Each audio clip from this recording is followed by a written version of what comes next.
ಸ್ನೇಹಿತರೆ ನಮಸ್ಕಾರ. ಹಂಸ ಯೂಟ್ಯೂಬ್ ಚಾನಲ್ಗೆ ಸ್ವಾಗತ. ನಾನು ಬಾಲಕೃಷ್ಣ. ಇವತ್ತು ಶೃಂಗೇರಿ ದೇವಸ್ಥಾನಕ್ಕೆ ಬಂದಿದ್ದೀವಿ. ಈಗ ಮಹಾದ್ವಾರ ಗೋಪುರದ ಎದುರು ನಿಂತ್ಕೊಂಡು ಮಾತಾಡ್ತಾ ಇದ್ದೀನಿ.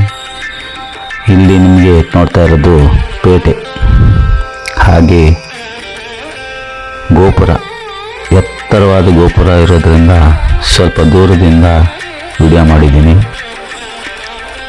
ಇದು ಹೊರಬದಿ ರೋಡು. ಈಗಷ್ಟೇ ನಾವು ವಾಹನದಿಂದ ಇಳಿದು ಇಲ್ಲಿ ಹೊಸ ಬಿಲ್ಡಿಂಗ್ ಯಾವುದೋ ಕಟ್ತಾ ಇದ್ದಾರೆ. ಶಾರದಾಂಬೆ ಸನ್ನಿಧಿ ಇದು ಒಳಬದಿಯಿಂದ ಕಾಣ್ತಾ ಇರೋದು. ಇದು ವಿದ್ಯಾಶಂಕರ ಮಂದಿರ. ದೂರದಲ್ಲಿ ಎಷ್ಟು ಅಂದವಾಗಿ ಕಾಣ್ತಾ ಉಂಟು ನೋಡಿ.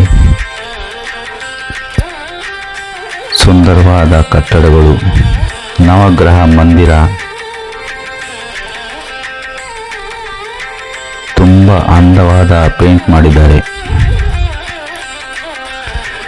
ಗಿಡಗಳನ್ನು ಬೆಳೆಸಿದ್ದಾರೆ ನೋಡಿ, ಹಚ್ಚ ಹಸಿರು, ನೀಲಿ ಆಕಾಶ, ಅಮ್ಮನವರ ಗುಡಿ, ಶಾರದಾಂಬೆ ಮಂದಿರ, ಸೇವಾ ಕೌಂಟರು. ಸೇವೆ ಕೊಡುವವರೆಲ್ಲ ಇಲ್ಲಿ ಸರತಿ ಸಾಲಲ್ಲಿ ನಿಂತ್ಕೊಂಡು ಸೇವೆ ಚೀಟಿ ಮಾಡ್ತಾ ಇದ್ದಾರೆ. ಸುಂದರವಾದ ಗೋಪುರ, ಎತ್ತರವಾಗಿ ಕಟ್ಟಿದ್ದಾರೆ.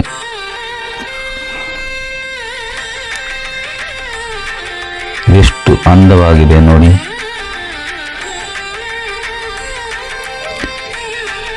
ಮಾತಿಗಿಂತ ನೋಡೋದಕ್ಕೆ ಚಂದ. ಒಳಬದಿಯಿಂದ ನಮಗೆ ವಿಡಿಯೋ ತೆಗಿಲಿಕ್ಕೆ ಸಾಧ್ಯ ಆಗಲಿಲ್ಲ. ಹಾಗಾಗಿ ದೇವರ ದರ್ಶನ ಮಾಡಿ ನಾವು ಹೊರಗೆ ಬಂದ್ವಿ. ಇದು ಹೊರಬದಿ ಬರುವಂಥ ಜಾಗ. ಹಾಗೆ ಅಲ್ಲಿಂದ ಮುಂದಕ್ಕೆ ನಾವು ಹೊರಟ್ವಿ. ಬದಿಯಲ್ಲಿ ನಿಮಗೆ ಗೊತ್ತಿರೋ ಹಾಗೆ ಒಂದು ಈಶ್ವರನ ಮಂದಿರ ಉಂಟು. ದೂರದಲ್ಲಿ ಕಾಣ್ತದೆ ನೋಡಿ, ಚಿನ್ನದ ಗೋಪುರ, ಸುಂದರವಾದ ಕಲ್ಲಿನ ಮಂಟಪ. ಎಷ್ಟು ಅಂದವಾದ ಜಾಗದಲ್ಲಿ ಮೈ ತಳೆದಿದೆ ಈ ಗೋಪುರ. ಶಿಲಾ ಕಲ್ಲಿನಿಂದ ಮಾಡಿದಂಥದ್ದು. ಭಕ್ತಾದಿಗಳೆಲ್ಲ ಹತ್ತಿ ಹೋಗ್ತಾ ಇದ್ದಾರೆ. ಶಿಲೆಯ ಕಟ್ಟಡ, ಎಷ್ಟು ಅಂದವಾದ ಸೌಂದರ್ಯವಾದ ಒಂದು ಸ್ಥಳ. ನೋಡ್ತಾ ಇರ್ಬೋದು ಭಕ್ತರೇ. ಇಲ್ಲಿಯೂ ಕೂಡ ನಮಗೆ ವಿಡಿಯೋ ಮಾಡಲಿಕ್ಕೆ ಬಿಡೋದಿಲ್ಲ, ಆದರೂ ಸ್ವಲ್ಪ ಸ್ವಲ್ಪ ತೋರಿಸುವ ಪ್ರಯತ್ನ.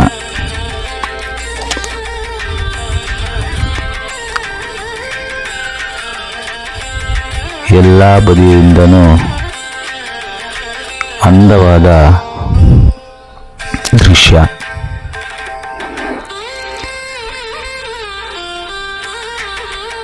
ಇಲ್ಲಿ ಒಂದು ಈಶ್ವರನ ಮೂರ್ತಿ ಇಟ್ಟಿದ್ದಾರೆ.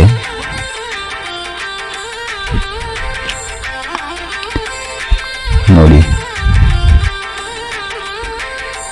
ಕೆಳಗೆ ಇಳಿದು ಹೋದ್ರೆ ಕೈತೋಟ.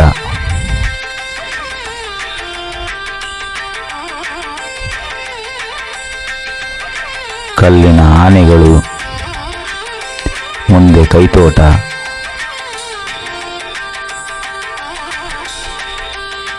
ನಡ್ಕೊಂಡು ಬರೋವರಿಗೆ, ಮೇಲೆ ಹೋಗ್ಲಿಕ್ಕೆ ಆಗದೆ ಇದ್ರೆ ನಡ್ಕೊಂಡು ಬರೋವರಿಗೆ ಜಾಗ. ದೂರದಲ್ಲಿ ನೋಡಿ ಈಶ್ವರನ ಮಂದಿರ ಎಷ್ಟು ಅಂದವಾಗಿ ಕಾಣ್ತದೆ. ಎರಡು ಕಲ್ಲಿನ ಆನೆಗಳು.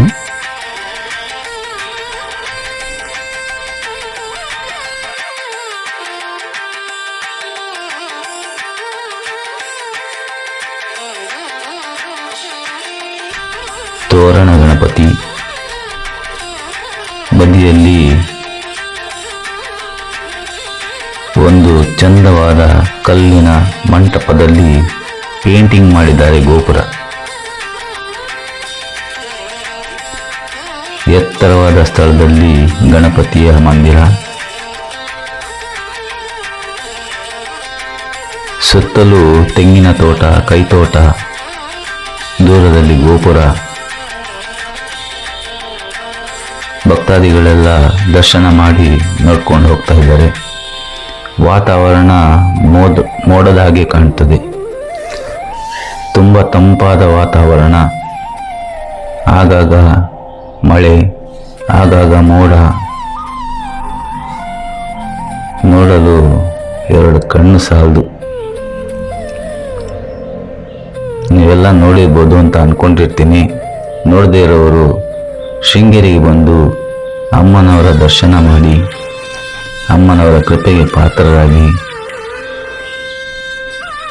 ಬಹಳ ವಿಶೇಷವಾದ ದೇವಸ್ಥಾನ. ಅರಮನೆಯಾಗಿ ಕಟ್ಟಿರುವಂಥ ಕಟ್ಟಡಗಳು ಎಲ್ಲ ಕಲ್ಲಿನಲ್ಲೇ ಕಟ್ಟಿದ್ದಾರೆ. ತೋಟ ನೋಡಿ ಎಷ್ಟು ಚಂದ ಮಾಡಿದ್ದಾರೆ. ದೇವಸ್ಥಾನಕ್ಕೆ ಅಂದ. ಇಲ್ಲಿ ನಡ್ಕೊಂಡು ಹೋಗುವವರಿಗೆ ಬಿಸಿಲು ಬೀಳಬಾರ್ದು ಅಂತ ಮೇಲೆ ಶೆಲ್ಟರ್ ಮಾಡಿದ್ದಾರೆ. ದೇವಸ್ಥಾನದ ಆಫೀಸ್. ಇಲ್ಲಿ ಎಲ್ಲ ಮಾಹಿತಿಯನ್ನು ಸಿಗ್ತದೆ. ಮಠದ ಪ್ರಕಟಣೆಗಳು ಎಲ್ಲ ಇಲ್ಲಿ ಹಾಕಿರ್ತಾರೆ.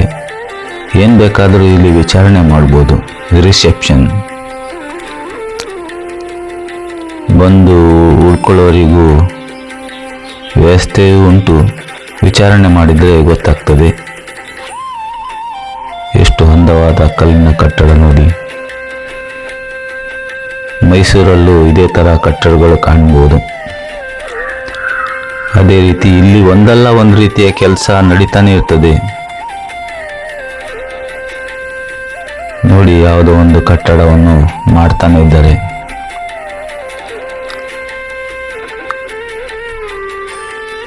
ಹೊಸ ಕಟ್ಟಡ ನಿರ್ಮಾಣ. ಅದರ ಬದಿಯಲ್ಲಿ ಪ್ಯಾಲೇಸ್. ಹಳೆಯ ಕಾಲದ ಪ್ಯಾಲೇಸ್. ಅಕ್ಷರಾಭ್ಯಾಸ ಮಂಟಪದ ಬದಿಯಲ್ಲಿ ನವಗ್ರಹ ಮಂದಿರ. ಅದರ ಎದುರಲ್ಲಿ ಎರಡು ಸಣ್ಣ ಸಣ್ಣ ಆನೆಗಳು. ನೋಡಿ ಎಷ್ಟು ಅಂದವಾಗಿ ಮುದ್ದಾಗಿ ಕಾಣ್ತದೆ. ಭಕ್ತಾದಿಗಳೆಲ್ಲ ಆನೆ ಮುಂದೆ ನಿಂತ್ಕೊಂಡು ಅದಕ್ಕೆ ಹಣ್ಣು, ತೆಂಗಿನಕಾಯಿ ಎಲ್ಲ ಕೊಟ್ಟು ಆಶೀರ್ವಾದ ಪಡೀತಾರೆ.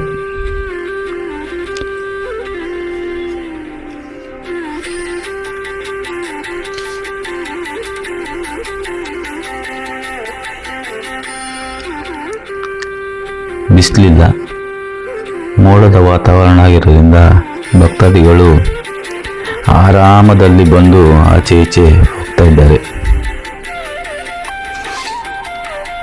ಶಾರದಾಂಬೆ ಮಂದಿರ ಬದಿಯಲ್ಲಿ ವೀರಭದ್ರ ದೇವರು. ಹಾಗೆ ಹಲವಾರು ಸಣ್ಣ ಸಣ್ಣ ಸಣ್ಣ ಗುಡಿಗಳುಂಟು. ಸಾಧ್ಯ ಆದರೆ ಒಮ್ಮೆ ಭೇಟಿ ಕೊಡಿ. ತುಂಬ ಇತಿಹಾಸ ಇರುವಂಥ ಒಂದು ಸ್ಥಳ. ಎಷ್ಟು ಸಾವಿರ ವರ್ಷ ಆಗಿದೆ ಅಂತ ಯಾರಿಗೂ ಗೊತ್ತಿಲ್ಲ. ಆದಿಶಂಕರಾಚಾರ್ಯರು ಬಂದು ಇಲ್ಲಿ ಶಾರದಾಂಬೆಯನ್ನು ಸ್ಥಾಪನೆ ಮಾಡಿದ್ದಾರೆ. ಇಲ್ಲಿ ಕೂಡ ಏನೋ ವರ್ಕ್ ಮಾಡ್ತಾ ಇದ್ದಾರೆ. ಆನೆ ಕೂಡ ಸುಮ್ಮನೆ ನಿಂತಿತು.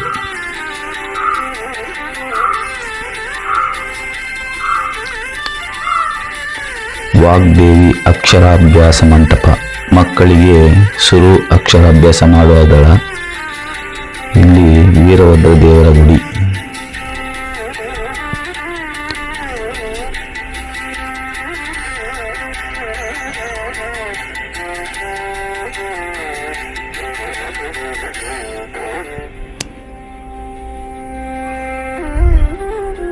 ನೋಡಿದ್ರಲ್ಲ ಭಕ್ತರೇ,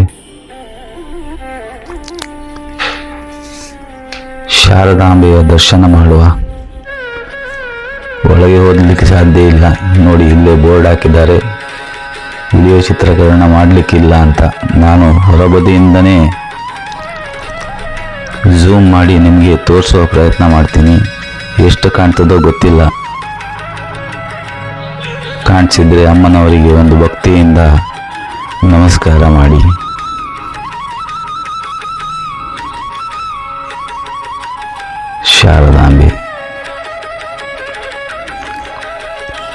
ದೂರ ಇರೋದ್ರಿಂದ ಸ್ವಲ್ಪ ಮಬ್ಬಾಗಿ ಕಾಣ್ತದೆ.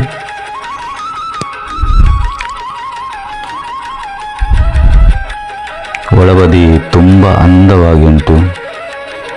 ಬಹಳಷ್ಟು ಜನ ಒಳಬದಿಯಿಂದ ಇದ್ದಾರೆ. ಸುಂದರವಾದ ದ್ವಾರ.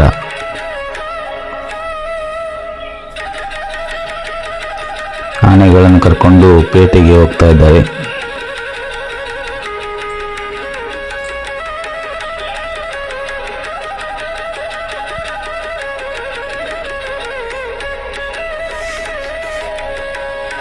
ಮುಟ್ಟುವವರು, ನಮಸ್ಕಾರ ಮಾಡುವವರು, ಮಕ್ಕಳು,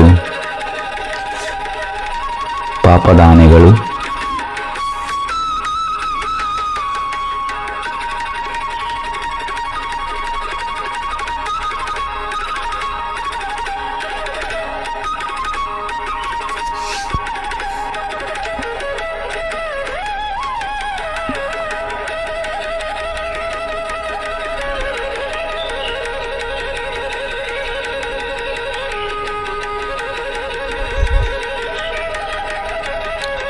ಇಲ್ಲಿ ಒಂದು ಸಭಾಭವನ ಉಂಟು. ಅದರಲ್ಲಿ ಕೂಡ ಒಳಗೆ ಬಿಡಲಿಲ್ಲ. ಹೊರಬದಿಯಿಂದ ಏನೋ ವಸ್ತು ಪ್ರದರ್ಶನ ಮಾಡ್ತಾ ಇದ್ದಾರೆ. ಪುಸ್ತಕಗಳ ಪ್ರದರ್ಶನ.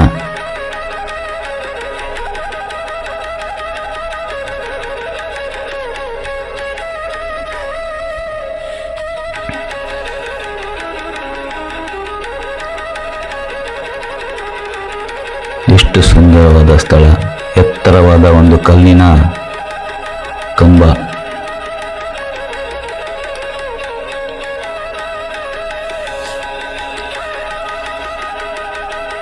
ಸುಂದರವಾದ ನದಿಯ ತೀರದಲ್ಲಿ ಅಮ್ಮನ ನೆಲೆ. ಭಕ್ತರನ್ನು ಕೈ ಬೀಸಿ ಕರೀತಾಳೆ ಶಾರದಾಂಬೆ.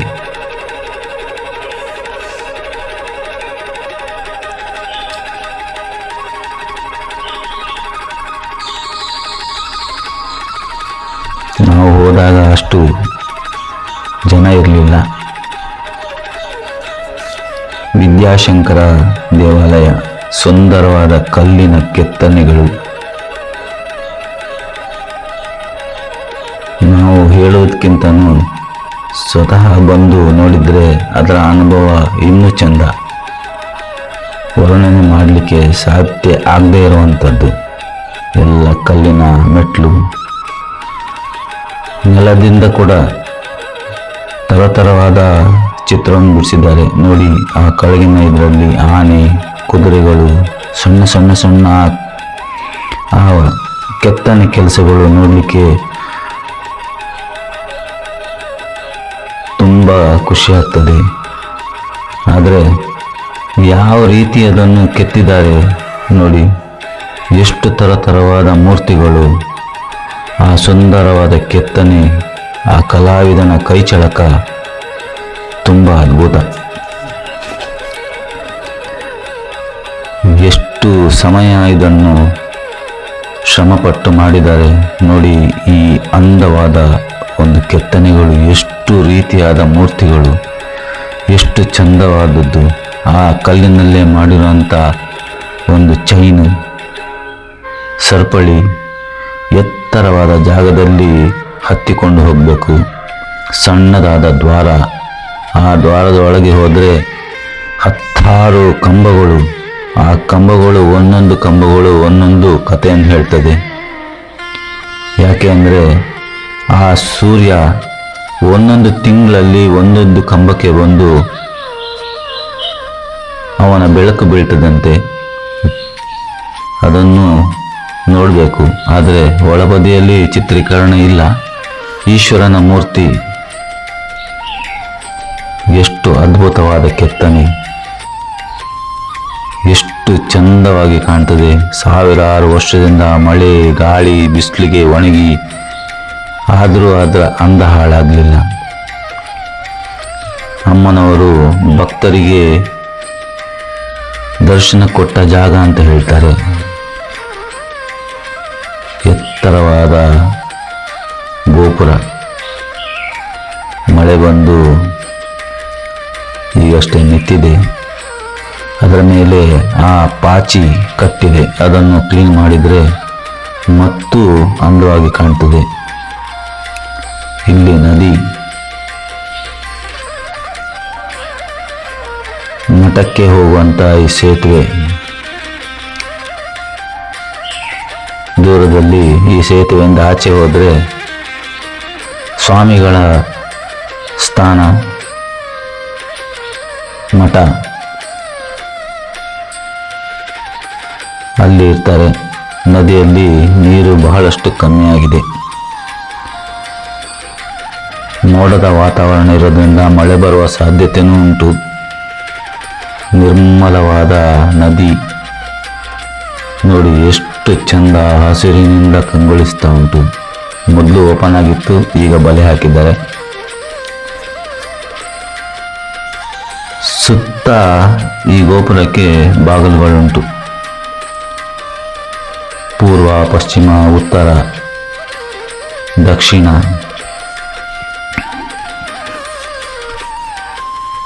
ಕೆಲವು ಬಾಗಿಲು ತೆಗೆದಿದ್ದಾರೆ, ಕೆಲವು ಬಾಗಿಲು ಮುಚ್ಚಿದ್ದಾರೆ. ಭಕ್ತಾದಿಗಳು ಸೇವೆ ಮುಗಿಸಿ ನದಿಯಲ್ಲಿ ಸ್ವಲ್ಪ ಆಟ ಆಡಿ ಹೋಗ್ತಾ ಇದ್ದಾರೆ. ಇಲ್ಲಿ ಕೂಡ ಏನೋ ಕೆಲಸ ನಡೀತಾ ಉಂಟು, ಕಾರ್ಮಿಕರು ಮಾಡ್ತಾ ಇದ್ದಾರೆ. ನೋಡಿ, ಸೇತುವೆ ಮೇಲಿಂದ ಎಷ್ಟು ಅಂದವಾಗಿ ಕಾಣ್ತದೆ. ಆಚೆ ಈಚೆ ಸ್ಟೀಲಿಂದ ಮಾಡಿದಂಥ ರೇಲಿಂಗ್ಸ್ ಮಾಡಿದ್ದಾರೆ. ಸುಂದರವಾಗಿ ಕಾಣ್ತದೆ ನೋಡಿ, ಎಷ್ಟು ಅಂದವಾದ ನೀರು. ಮಳೆ ಬರ್ತದೆ ಅಂತ ಹೇಳಿ ದೋಣಿಗೆಲ್ಲ ಮುಚ್ಚಿಟ್ಟಿದ್ದಾರೆ.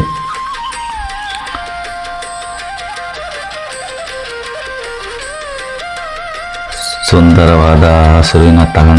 ಭಕ್ತಾದಿಗಳು ನೀರಿನಲ್ಲಿ ನಿಂತ್ಕೊಂಡು ಆ ನೀರಿನಲ್ಲಿ ದೇವರ ಮೀನು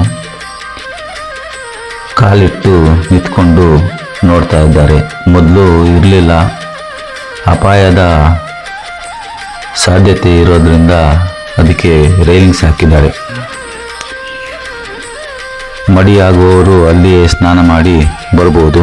ವಿದ್ಯಾತೀರ್ಥ ಸೇತು ಅಂತ ಆ ಸೇತುವೆಗೆ ಹೆಸರಿಟ್ಟಿದ್ದಾರೆ. ಆದರೂ ಕೆಲವು ಕಡೆ ಸುಳಿ ಇರೋದ್ರಿಂದ ಜನರನ್ನು ಹೋಗಲಿಕ್ಕೆ ಬಿಡೋದಿಲ್ಲ. ಕೆಲವು ಕಡೆ ತುಂಬ ಆಳ ಉಂಟು. ಹಾಗಾಗಿ ಈ ರೈಲಿಂಗ್ಸ್ ಹಾಕಿದ ಒಳಗೇನೆ ಜನ ಅವರ ಮಡಿ ಎಲ್ಲ ಮಾಡಿಕೊಳ್ಬೇಕು. ಇಲ್ಲಿ ಕೂಡ ಕಪ್ಪೆಗೆ ಹಾವು ನೆರಳು ಕೊಡುವಂಥ ಜಾಗ, ಅಷ್ಟು ರಕ್ಷಣೆ ಇಲ್ಲಿ ಉಂಟು ಅಂತ ಹೇಳ್ತಾರೆ. ನದಿ ಸೌಮ್ಯವಾಗಿ ಹರಿತಾ ಇದ್ದಾಳೆ. ಮಳೆಗಾಲದಲ್ಲಿ ಹೋಗಲಿಕ್ಕೆ ಸಾಧ್ಯವೇ ಇಲ್ಲ, ಎಲ್ಲವೂ ಮುಳುಗಿ ನದಿ ದೇವಸ್ಥಾನದ ಹತ್ತಿರದವರೆಗೂ ಬರ್ತದೆ.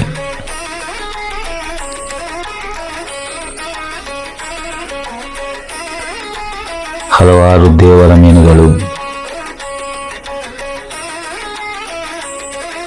ಎಷ್ಟು ನೋಡಿದರೂ ಕಮ್ಮಿನೇ.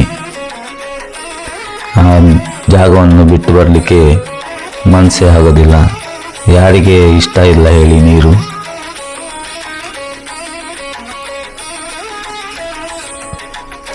ನೋಡಿದ್ರಲ್ಲ ಸ್ನೇಹಿತರೆ, ಸುಂದರವಾದ ಜಾಗ. ವಿಡಿಯೋ ಎಲ್ಲ ನಿಮಗೆ ಇಷ್ಟ ಆಗ್ಬೋದು ಅಂತ ಅಂದ್ಕೊಳ್ತೀನಿ. ಲೈಕ್ ಮಾಡಿ, ಶೇರ್ ಮಾಡಿ, ಸಬ್ಸ್ಕ್ರೈಬ್ ಮಾಡಿ.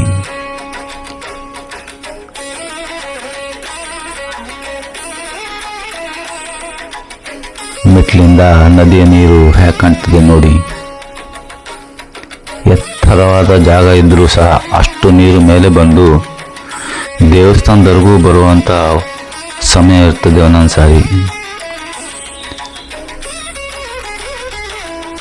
ಹಲವಾರು ಮಂಟಪಗಳು, ಸಣ್ಣ ಸಣ್ಣ ಮಂಟಪಗಳು ಇಲ್ಲಿ ಉಂಟು. ಎಲ್ಲ ಕಲ್ಲಿಂದವೇ ಮಾಡಿದ್ದಾರೆ, ಆದರೆ ಎಲ್ಲವೂ ಬಾಗಿಲಾಕಿದ್ದಾರೆ. ಪಾಕಶಾಲೆ, ಹಿಂದೆ ಹೋದರೆ ಭೋಜನ ಶಾಲೆ. ಮೊದಲೆಲ್ಲ ಓಪನ್ ಇಡ್ತಾ ಇದ್ರು, ಆದರೆ ಈಗೆಲ್ಲ ಬಾಗಿಲು ಹಾಕಿದ್ದಾರೆ. ಸುಂದರವಾದ ಕಲ್ಲಿನ ಮಂಟಪಗಳು.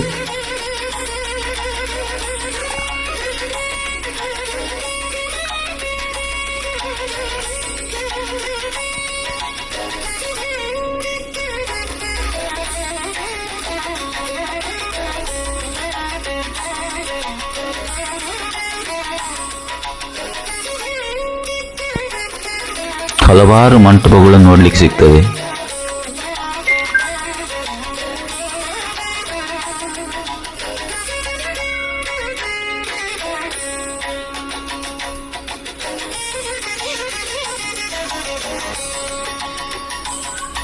ಹಚ್ಚ ಹಸುರಿನ ತಾಣದ ಮಧ್ಯೆ ಶೃಂಗೇರಿ ದೇವಸ್ಥಾನ. ಛಾಯಾಚಿತ್ರ ತೆಗೆಯುವವರಿಗೆ ಸುಂದರವಾದ ಸ್ಥಳ. ಪ್ರತಿಯೊಂದು ಮೂರ್ತಿಯು ಒಂದೊಂದು ಕತೆ ಹೇಳ್ತದೆ. ಎಷ್ಟು ಅಂದವಾಗಿ ಕಾಣ್ತದೆ. ಬಿಡುವು ಮಾಡಿಕೊಂಡು ಬರಬೇಕು. ತುಂಬ ಅಂದವಾದ ಸ್ಥಳ. ನೋಡೋದಲ್ಲ ಸ್ನೇಹಿತರೆ, ನೀವು ನೋಡಿ ಬೇರೆಯವ್ರಿಗೂ ಶೇರ್ ಮಾಡಿ.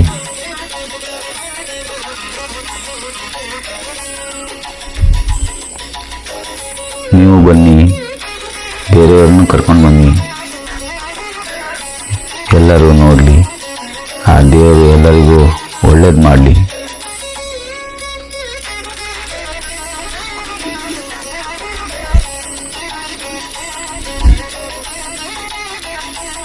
ಎಷ್ಟು ನೋಡಿದ್ರು ಅದು ಕಮ್ಮಿನೇ. ನೋಡೋದಲ್ಲ ಸ್ನೇಹಿತರೆ. ನಮಸ್ಕಾರ.